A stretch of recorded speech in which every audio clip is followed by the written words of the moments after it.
intros keep getting worse and worse, and for some reason y'all keep subscribing. Repent. Welcome back, ladies and gentlemen, to another thrilling episode of Atheist Church Audit. My name is Jared, and wouldn't you know, go figure, today I went to a church, hence the paraphernalia that they gave me today.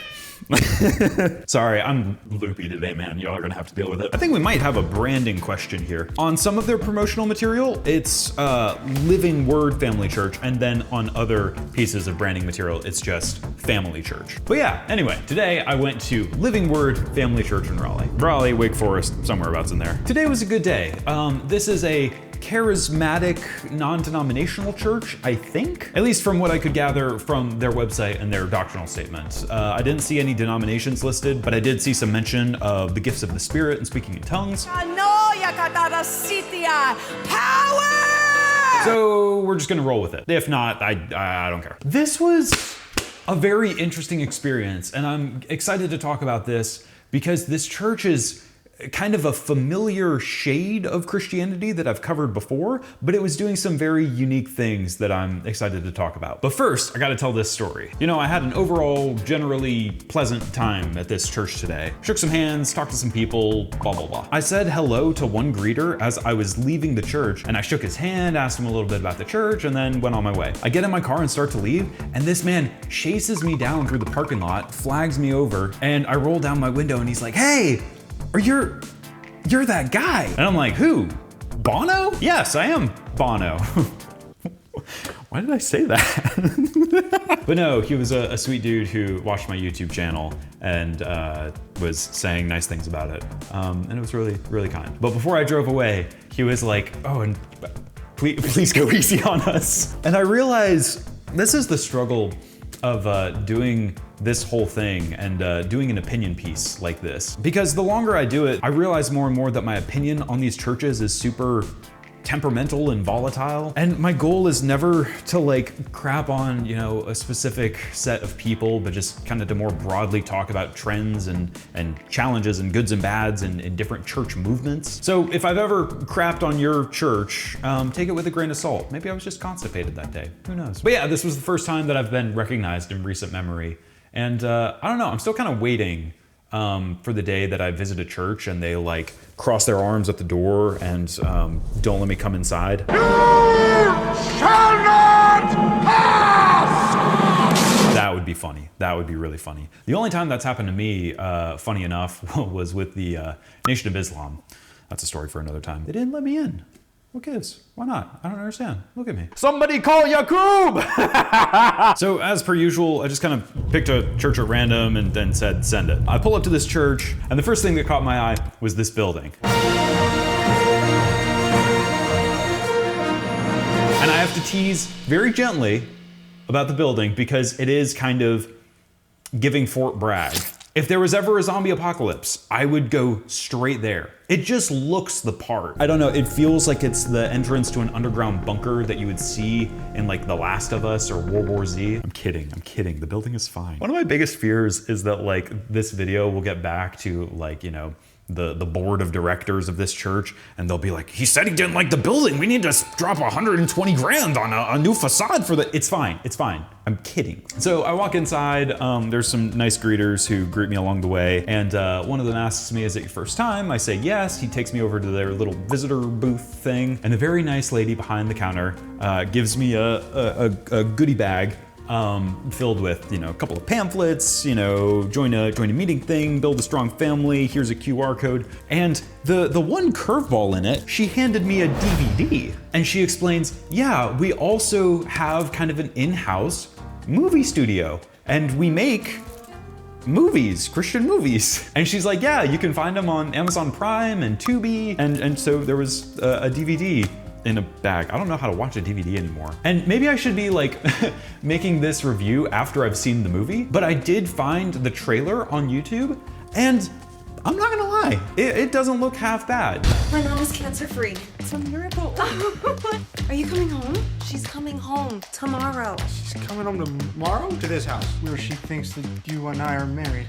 You're gonna have to move in. Okay, slow down. You know, I'm in the video world. My 9 to 5 is as a corporate video guy. And I made a short film back in the day. I know the kind of work and effort that goes into something like this. So pop off, rock on, man. This kind of gets to a larger question in my mind about how to foster and facilitate community. And spoiler, that's going to be my whole sermon for today. I think that people coming together and doing a project like this could be really cool. I don't know, I haven't seen it yet, but it just, on the surface, I don't know, could be interesting. Because one of the problems that I always see in church communities is a lack of real depth and real friendships that are forming.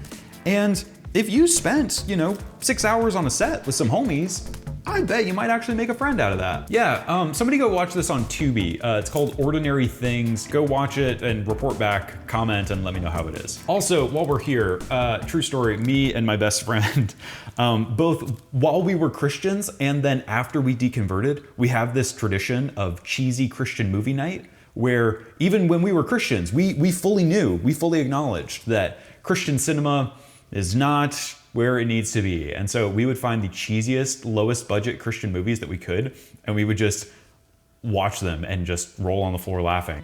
What's your deal, man? Cayman says we all come from apes, so which one in your family was the monkey? I got news for you. You can take it all the way back to the very first man and woman, Adam and Eve. And guess what? No one was ever an ape. Now, who's gonna make who look like a complete idiot? I don't need you to defend me. I wasn't defending you. And now we laugh for different reasons, but it's a really good time and I highly recommend it. The thing that I worry about something like this is probably the same worry that I have with worship leaders, and that is I could totally imagine, especially the young people in the congregation, developing a complex with something like this, kind of in the same way that worship leaders do. Cough, cough, I was one. Where, you have competing egos and people get their feelings hurt and I wanted to be cast, but I wasn't. You actually agree it's an action adventure. Yep, wait, no. What?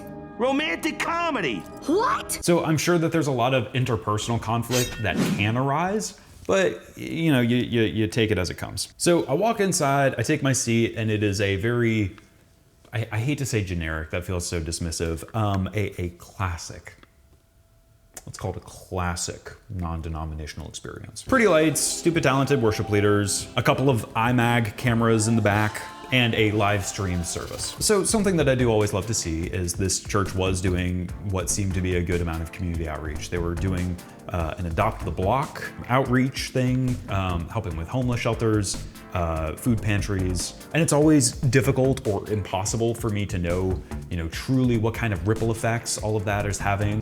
Give it 50 years, whether it's a net positive or a net negative, what kind of impact that truly is having on the community. But on the surface, it seems like a really solid thing. So after the announcements, the worship starts, and two things. One, bass player playing a very tasty 5-string. I really want a ding wall right now.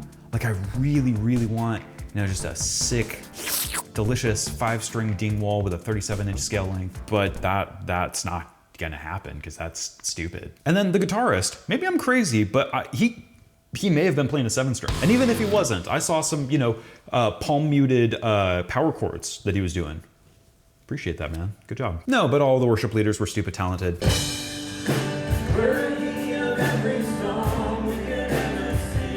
So people don't really realize this, but churches have to license their music. I think it's just a huge catalog of music that churches pay an annual membership for to utilize. And so the bigger your church, the more you have to pay for the licensing agreement to display these lyrics on the screen, to sing them in your services. Otherwise, you are technically committing copyright infringement. One, that feels super gross. That feels very, very icky. But we live in the modern age. It is what it is.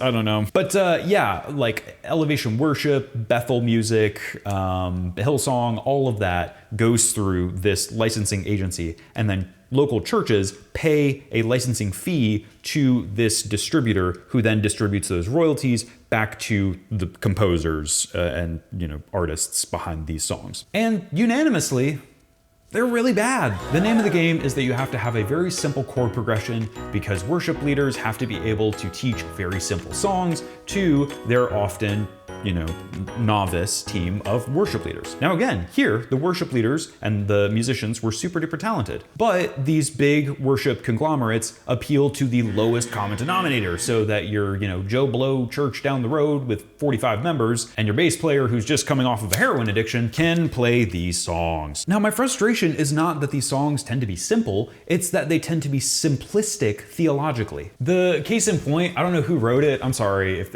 it's you, but the God's great dance floor.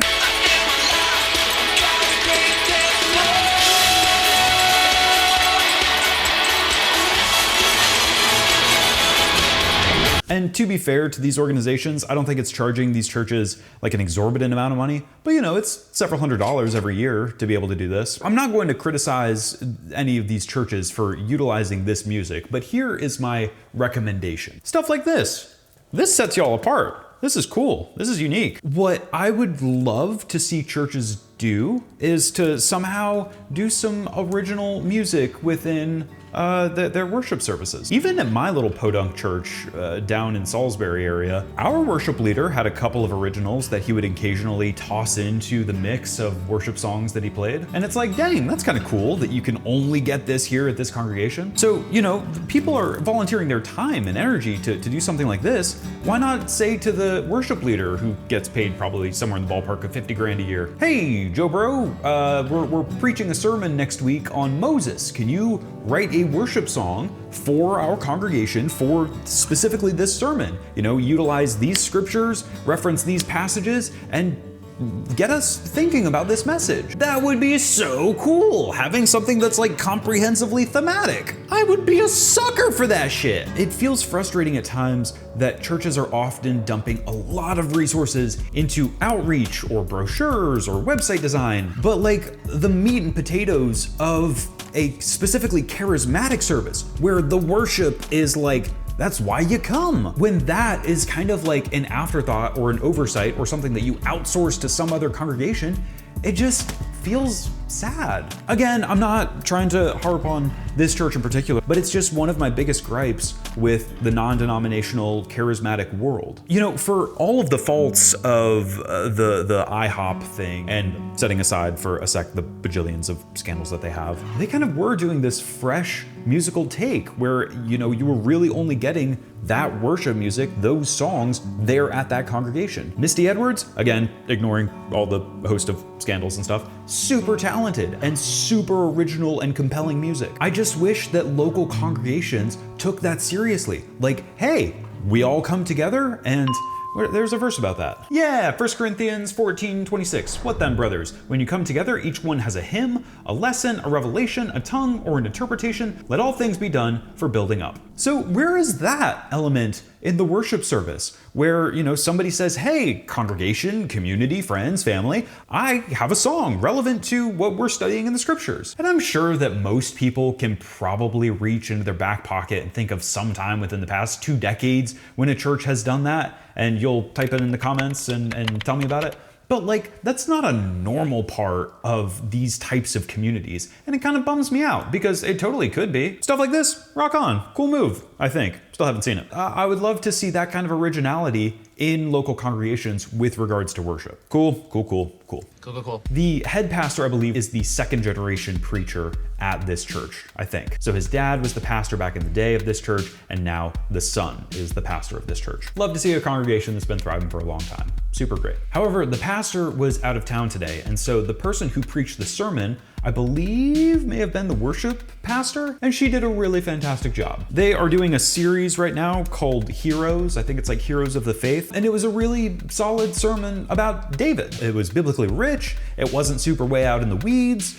She retold the story of David killing Goliath, but then growing to have the opportunity to overthrow Saul, and she mentioned Bathsheba. And as I was kind of listening to that story, one, it reminded me how little I read the Old Testament, which I should remedy that. And two, it reminded me, oh my God, this story is really, really heavy. So this is the other thing that I want to harp on. This church prides itself on being a family church, a family-friendly setting, and that is most emphasized in their children's ministry. This place has gone all out on their children's ministry. And I want to commend them because clearly somebody poured time and effort and love and care into this thing, and I think that that's really commendable. You know, they could have just bought a ball pit and called it a day, but like somebody poured their heart and soul into this. What I'm kind of stewing on though is the ultimate effect that this will have on the young people, the children who go through an experience like this. Now, obviously I didn't attend the children's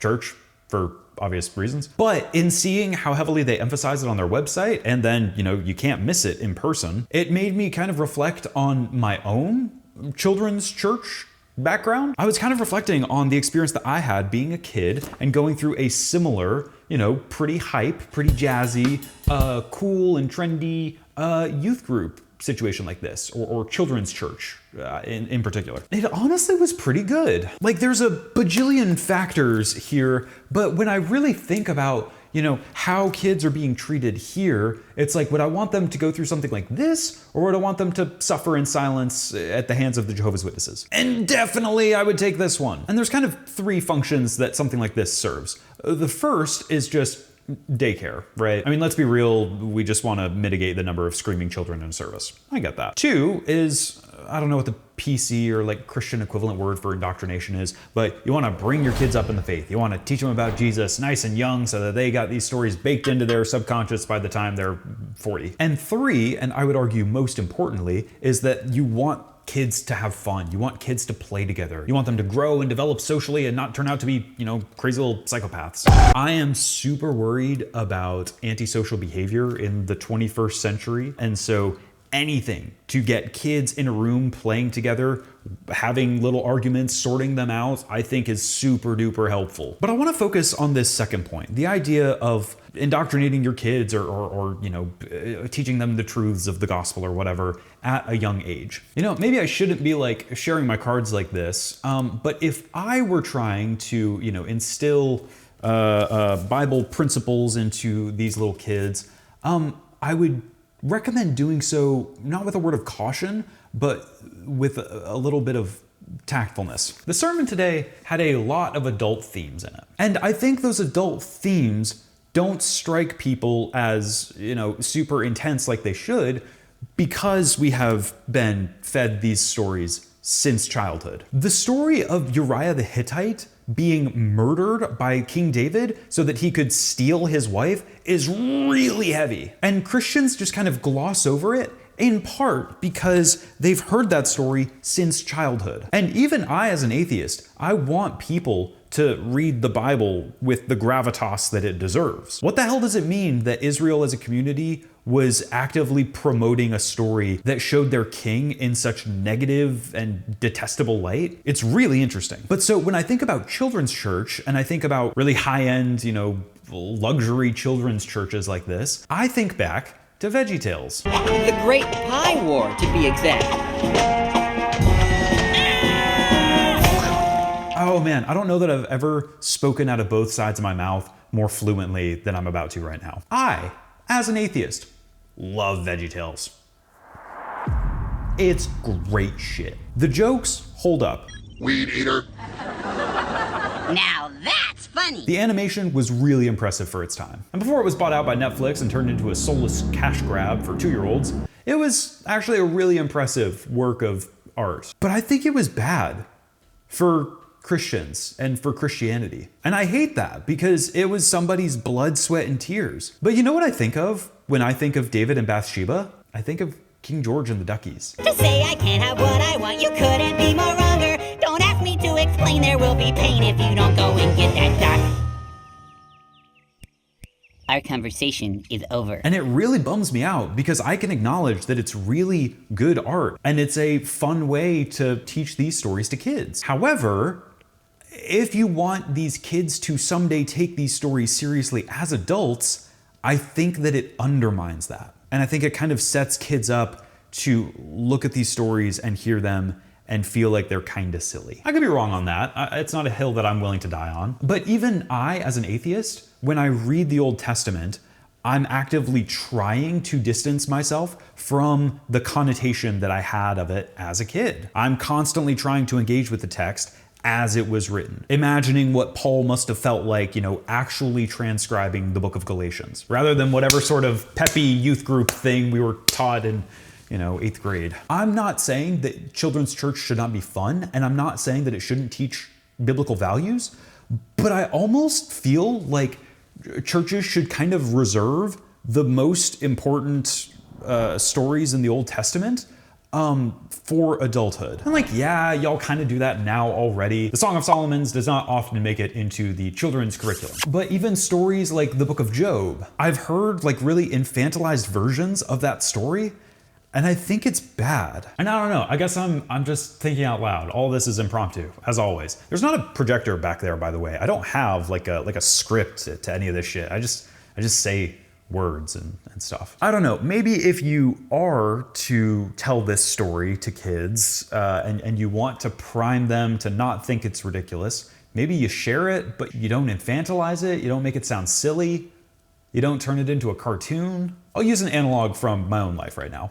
I am currently reading through the Book of Mormon, and I am doing so as an adult for the very, very first time. Oh my gosh, and it's been 10 years overdue. I am so grateful to have the rare experience of reading the Book of Mormon as an adult and being able to very clearly contrast it with the rest of the biblical canon as an adult. Because my overwhelming sneaking suspicion is that if you're a Mormon, a Latter-day Saint, when you read the Book of Mormon in tandem with the Bible, it just kind of all melds and meshes together into one amorphous blob, and you don't really realize how starkly different the Book of Mormon is from the Bible. It is a very unique book. Bart Ehrman actually talks about something similar. He did an experiment once where, as an adult, he decided that for the next 5 years, he was only going to read Matthew, Mark, and Luke. And then at the end of that 5 years, he was going to read the Gospel of John. And then whoop-de-dee, wouldn't you know, he realized that there's a big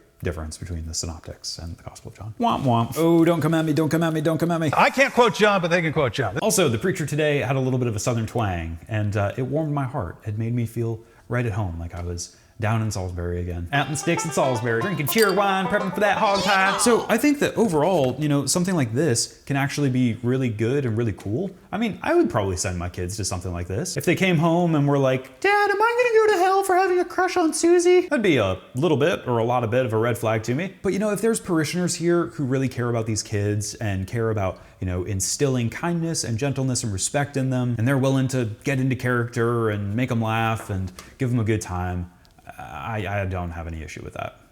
I think that can be really solid. And gosh, I probably need to tack this on here. I mean, in an era where scandals are around every corner and, CSA cases are kind of everywhere, when a church is able to do something like this well and Lord willing, avoid all hint of scandal, I think that's good and worth celebrating. It would break my heart if the fear of scandal pushed parents into a posture of insulating their children to try to protect them from the outside world.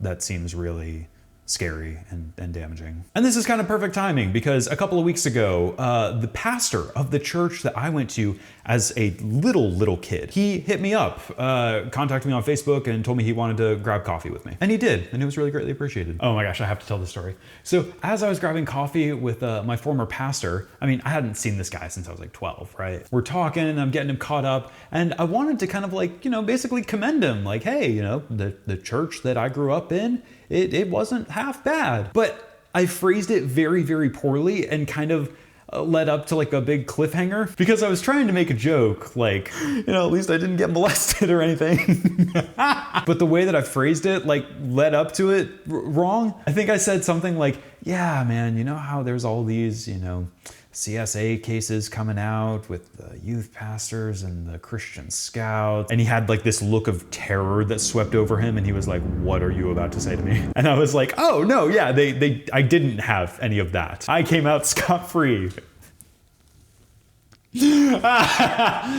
Oh my God. Holy crap. The bar is dirt low, isn't it? Yikes. But yeah, as I was thinking back to my childhood church service days, I went to a pretty poppin' off children's church as well. The children's church did not inculcate a born again experience for me. I didn't have mine until a few months after I left that church. But you know, looking back, like I didn't really hate going to church. I probably would have preferred to have slept in and played video games, but c'est la vie. There were a lot of people that really cared about me there. There was one old guy in particular who did kind of the Assemblies of God equivalents of the Boy Scouts. I think they were called Royal Rangers. And the scout leader there was a really solid guy. Commander Barry, rock on, dude. And kids need role models. They need adults that they can look up to and high five so that they can have a holistic understanding of how to be an adult and how to get older. And also, I'm sure for a lot of these children's workers, it's also really personally fulfilling. Have background checks, keep it all above board, but all that withstanding, I think that it can be done really well. So, Living Word Family Church, thanks so much for having me. It was a blast today. Rock on, do your thing. Yeah, maybe I'll go and watch this movie while I eat dinner. Wouldn't it be hilarious if I popped this into the DVD player and an hour into it, the main actress looks directly at the camera and she's like, and that's why our pastor is God. Yeah, hopefully nothing in this movie warrants a second visit. Don't make me come back. So, my name is Jared. I'm an atheist. Go to church, you schmuck.